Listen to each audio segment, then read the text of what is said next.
Okay, so there are a lot of new things in this update that I need to take a look at. So the first thing that I wanted to find out is where is the wish pool?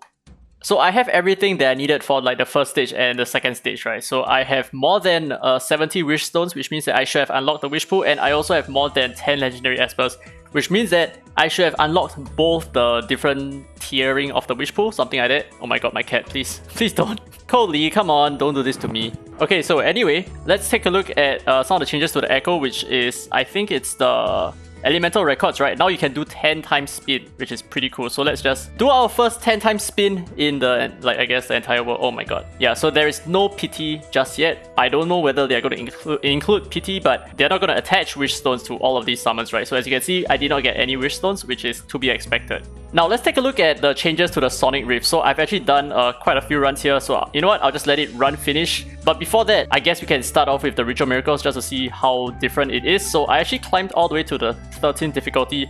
I'm not sure whether the 14th is possible or not, so let's take a look at whether this is possible. Is it easier this time around? I am not sure. Hopefully it is, because what I noticed is that the AP increase is not as significant as before. That is true. Alright, so let's take a look at the boss fight. Are things actually much easier? Okay, so I'm just more worried about our sustainability. So if the boss AP doesn't get pushed up that much, right? We should be okay. We should be okay. So let's just try to figure out how much AP he gains. So he's moving just a little bit. You can't really see because of my face, but let me just remove my face. So whenever our allies take a turn, right, he increases a little bit of AP. It's not the same as before, I think. This might just be confirmation bias. But okay, it does seem like we are doing much better, right? We're actually able to beat the 14th difficulty, it seems. Can we? Can we? Come on, please. Wow. Okay, dude. Sick. We did it! Oh, wait. Chronos is indeed a lot easier, because previously I could not clear this at all. It was impossible. His stats, his damage and all that, it was just impossible for me to beat the 14th floor. But now we did it in one try without any hiccups at all. Our HP was still relatively high. That is insane. I unlocked that slow lens as well. This is crazy. This account is probably like 10 days old or something like that. I haven't actually been playing it all that much, but crazy stuff. We are actually able to beat the 14th difficulty. So I think right now Chronos is probably a little bit closer to what it were in the past, where, you know, things were a little bit more toned down. And as you can see here, we have this new resource called the Ritual Point. So proof of victory in the Ritual Miracle used in the Ritual Shop. So we got 320 by clearing the 14th difficulty. It should go up as the difficulty rises as well. Right, so what I want to show you linked to this is the new shop called the Ritual Shop, and it's all the way at the back. So here's what we can expect in the Ritual Shop. So as you can see, we do need to beat some other difficulties. Like for example, we need to beat APEP on difficulty 7. We need to beat Fafnir on difficulty 10 as well to unlock the Divine Wave Op Pack. This is not the Ripple Op Pack, okay? So this is just for Ascension materials. That's about it. It's just a purple one as well. So it's not so important in my opinion. But we do have another copy here for 1,000 apiece, and I believe this resets every single week, which is not bad. So we can farm a lot of experiment this week, right? So if you're doing Ritual Miracles, you can get 40 basic experiment, which is 40,000 EXP, and on top of that, the 40 advanced experiment is 40 times 4,000, which is 160,000 EXP. So not bad. I really like this a lot, because there are 2 reset stones as well. So there is a lot to farm here, right? There is so much gold. How much gold is this? I think there is like 2.5 million gold here, and there is an unlimited farming of gold as well. So if we were to farm Chronos difficulty on the 14th difficulty, right, we would be able to buy 50k gold, or at least this unlimited 50... Oh my god, my face is blocking. We would be able to buy this unlimited 50k gold every 6.25 runs that we take. 6.25! That is quite a lot, right? So on average, farming Ritual Miracles is going to give you like at least 10,000 gold addition on average. This is insane.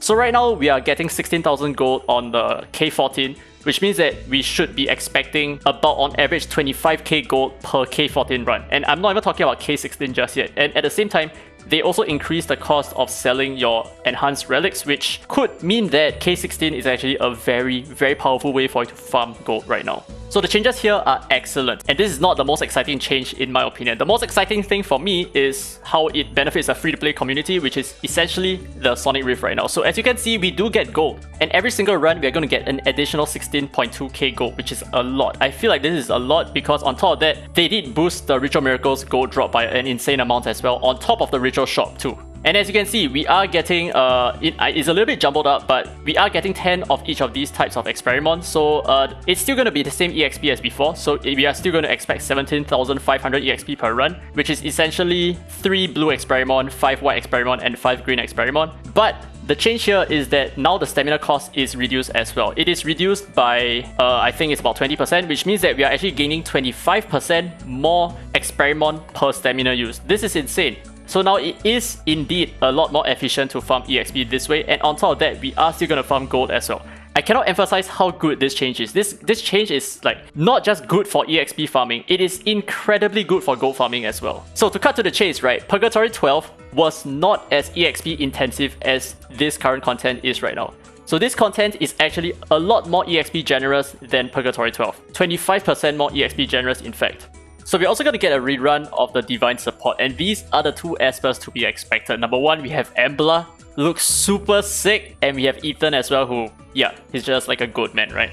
Okay, so Embla, take a look at how she looks. Insane, dude, her design is so good. It's so unique. I've never seen anything like this in Dislyte at all. This does not look like anything from Dislyte, and I'm pretty sure that they're going to do a really good job about it. And as you can see here, she is actually moving in the background. So if you so choose to get Embla, then I think you will get this avatar, but if you choose to get Ethan instead, you will get his moving avatar over here, which I think it actually looks better than Embla, to be honest. But in general, I kind of feel like Embla is probably more exciting in terms of how she looks.